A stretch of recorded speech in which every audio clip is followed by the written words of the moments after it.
Hey, this is Bryson. Thanks for tuning into my YouTube channel, Jack of Trades. This is a month of July update. It's been a while since we've had a monthly update, and I thought it was time to go ahead and do one. Before we go any further, you should know that this video will have no driving in it. No running RCs. So if you're here for running RC video content, you can check out now.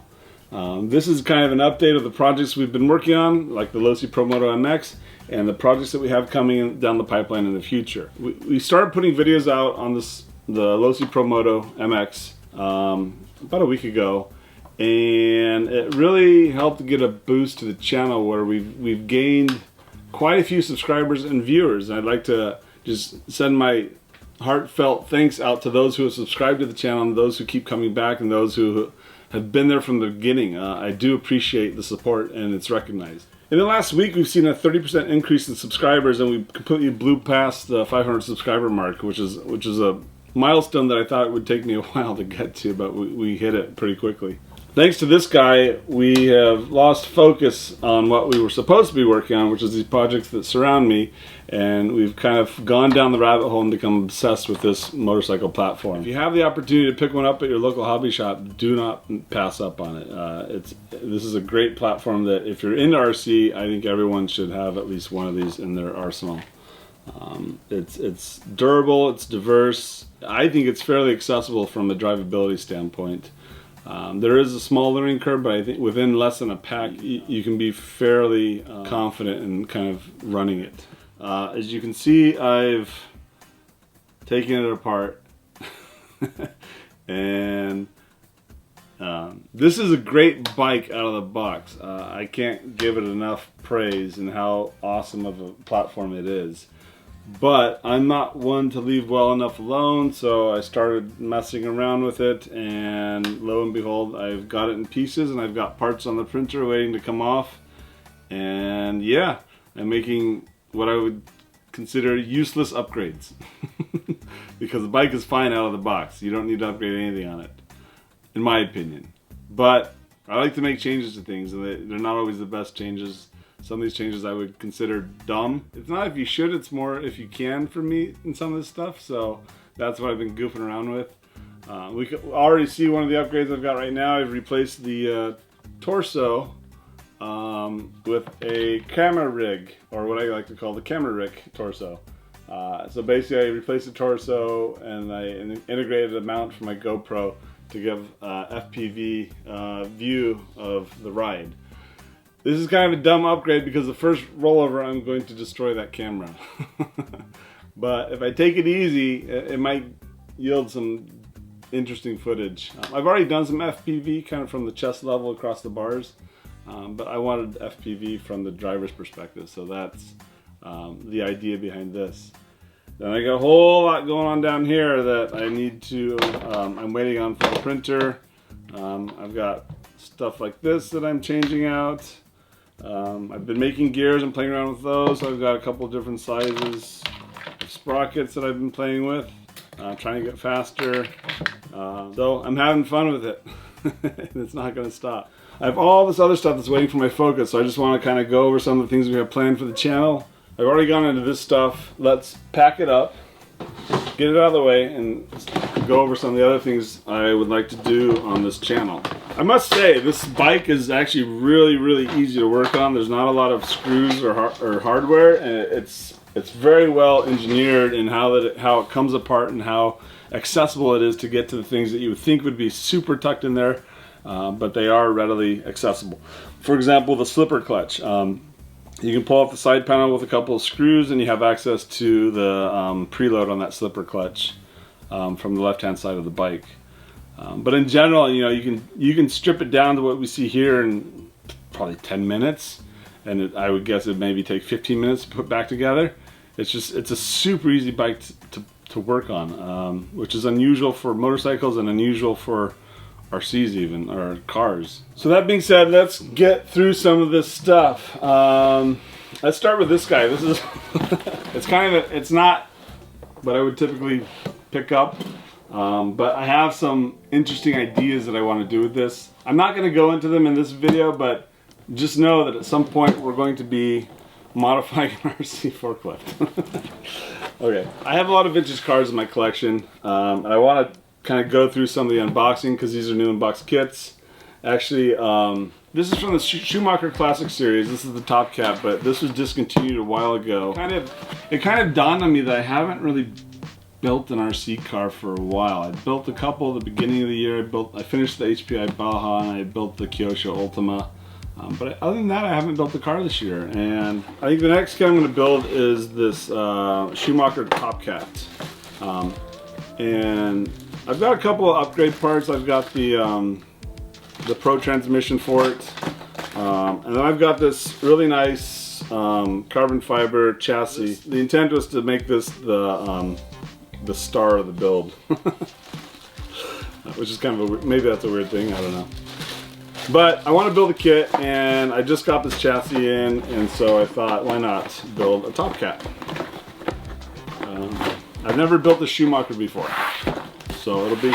I've heard that they can be kind of difficult, but again, that's just what I've heard. I recently was able to get my hands on a new in-box Custom Works Intimidator, and these cars are very hard to come by.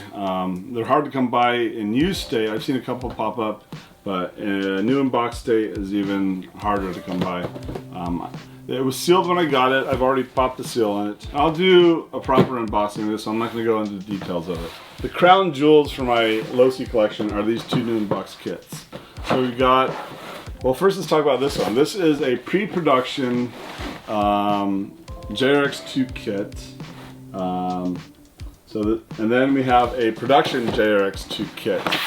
And I wanted to do an unboxing primarily on this guy here, the pre-production kit, but I also want to do a compare and contrast between the two kits, because between these two kits there are subtle changes that were made to the kit as they went from pre-production to production.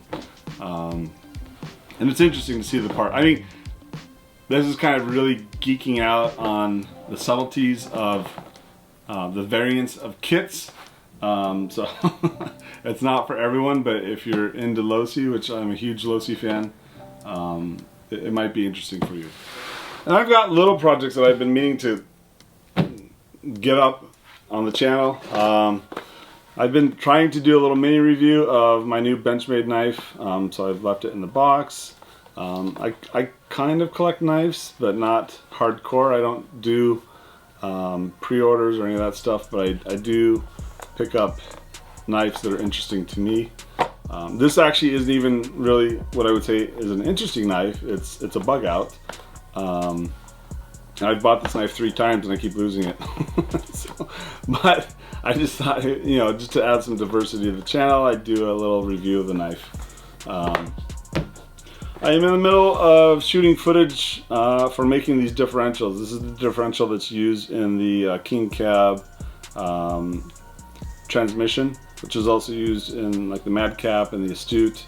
But I make these black parts, which is basically an adapter to use this differential for that transmission. It basically swaps out the ball diff with a gear diff, which I've done numerous videos on, but this is a machining video that I'm putting together for that black plastic part. So there's lots of steps involved in making it, and I thought, why not make a video? So that video is in the works. I've been meaning, so these are kind of my vintage brushless motor parts bins. So I've got springs and bearings and brushes and washers and shims and more screws and bushings and resistors and capacitors. These are the parts I use for working on vintage brush motors. And I've got these 2 brush motors. They're in similar states of, they're in okay shape, but they could use a restoration. But I wanted to make a video restoring these brush motors. And I'm not an expert in vintage brush motors, but I kind of am approaching this from my perspective of being a machinist and understanding how motors work and trying to clean things up, and hopefully learn some things from this, because I do have quite a few brushed motors that I would like to do cleanup and restoration on if possible. And I've messed around with some techniques on how to clean this stuff up, and the spring posts, If they don't screw out, I have a way to press them out and I can repeen them back into the body. Same with the end bell. These aren't meant to come off, but I have some tooling now to press off the end bells without destroying them or the bearings. So this is a stock motor, so it uses bushings. I will replace those with bearings. The idea is to improve the motor from its current state. And I actually have a dyno on the way, a used dyno that I picked up for brush motors. I can characterize those incremental improvements as I go along. So that was the idea for this video here, which I haven't had time to do. I've been sitting on these motors for months and months and months. What else? Alright, so tanks. I've kind of gone off the deep end on RC tanks. I first got on RC tanks with the Henglongs. And then recently, a friend of the channel, Tom, gave us one of these Mitsuas, which is basically a toy grade tank. I've done a review on this. And then I actually recently, before this came along, I was working on this and I thought I'd have this kind of up and running now because I've done quite a bit of work on it. I've cut out the battery tray. I 3D printed a new battery tray. This is actually a prototype, so this is not the one going in the tank. But it's designed to take a 3-cell 18650 pack, which I've also made that custom pack. And then this also reinforces the main frame of the tank. So I got that going on.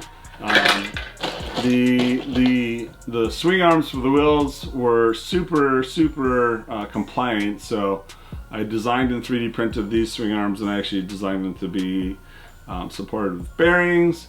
And then I came up with a clever way to modify the wheels to be bearing supported as well. And so I've got that in the works. I've also bought all new electronics for the tank. This is kind of on-off type driving with all 5 degrees of control. So I picked up speed controllers for all the motors so that I have proportional control. And then I will also be driving this with my Noble pistol grip RC radio. That actually has programming capable of driving a tank. And that does like 10 plus channels of control if you program it right. I just need 5 channels. So I think I can run the tank off of that radio. It'll be fairly intuitive in how it's controlled. So I got this in the works, waiting to be kind of completed, at least phase 1 to be completed. I wanted to see, there's a lot of different tank manufacturers out there, and I wanted to kind of look at the spectrum of the tanks out there to see if there's any noticeable quality as you go up in price. So this being the cheapest tank that I own, or the most inexpensive tank that I own. That being said, for a toy grade tank, I'm really impressed with the detail on this model. So I would like to get it to be more user-friendly in driving it, because it's a cool looking tank. So then I went to the Henglong. So the Henglongs were my first tank. So we've got the T-34 and the Stug 3. And then I also picked up this Russian KV2 by Henglong. This is the pro grade. And then I wanted to look at the next level of tanks and so Motion RC has this brand Toro, and they come in this really cool wooden crate. So I need to do an unboxing of this guy. And then the next level above that, this is based on price, not quality or detail, is the Tamiya tanks. And I got a vintage King Tiger. I wanted to get something a little more modern in production with the full option kit, and so I settled on the Jagdpanzer 4. So this is the full option kit. It comes with the DMD control units, all the electronics minus radio gear. But this is kind of the higher end price-wise of tanks out there. I know there's more expensive things, but for the 1/16 scale tanks, it kind of goes from the Mitsuya to the Henglong to the Toro, and then the Tamiya. So I want to investigate each of these tanks, do an unboxing, the Toro and the Henglong, KV2, and the Tamiya, but also just kind of compare and contrast to see the differences in detail and quality between the different tank manufacturers. And is it worth going from a Toro to a Tamiya, or from a Henglong to a Toro? The Tamias are more than twice as much as the Toros, and the Toros are about 50% more expensive than the Henglongs. Is it worth that price increase to go from one to the next? As I said at the beginning of the video, we've had a huge bump in subscribers and viewers. If you've made it to the end, then it tells me that you're invested into this channel. I can't thank you enough for tuning in and watching. The viewership is appreciated. Thank you. Thank you, thank you. And that is all that I got. Have a good weekend. Take care. Bye.